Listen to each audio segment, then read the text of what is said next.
కృష్ణ అండి.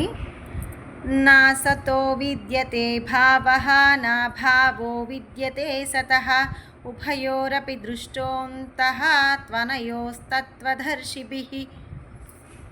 హరే కృష్ణ అండి. అంటే ఇక్కడ అర్జునుడు విషాదయోగంలో ఉండి నేను యుద్ధం చేయను, నా వాళ్ళని నేను చంపటానికి ఇష్టపడట్లేదు, నేను ఇలా చేయటం వల్ల నాకు పాపం అంటుకుంటుంది, శరీరాన్ని ఒక మనిషిని చంపడం వల్ల నాకు పాపం అంటుకుంటుంది అన్నప్పుడు శ్రీకృష్ణ భగవానులు 2వ అధ్యాయంలో సాంఖ్యయోగంలో వివరించారండి.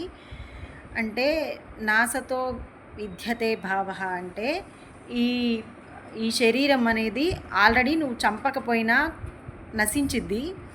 ఇది తాత్కాలికమైనది. శరీరం అనేది, ఆత్మ అనేది నిశ్చలమైనది, దాన్ని నువ్వు చంపలేవు. ఆత్మ ఎవరిని చంపలేదు, నీటిలో తడపజాలదు, ఎండకి ఎండించజాలదు, నిప్పుకి అగ్నికి మండించజాలదు. ఆత్మ శాశ్వతమైనది, దాన్ని నువ్వేమీ మార్చలేవు. వీళ్ళు చేసిన కర్మలకు వీళ్ళకి ఈ శరీరం ద్వారా శిక్ష అనుభవించాలి కాబట్టి అనుభవించాలి.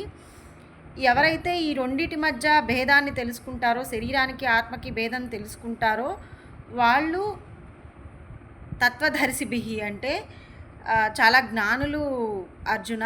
ఇక్కడ నువ్వు ఎవరిని చంపట్లేదు, ఆత్మ చనిపోదు, శరీరం మాత్రమే తన ఇదిని కోల్పోయింది తప్ప ఆత్మ ఎప్పుడు నిశ్చలంగా ఉంటుంది అని చెప్పి వివరించారండి. హరే కృష్ణ.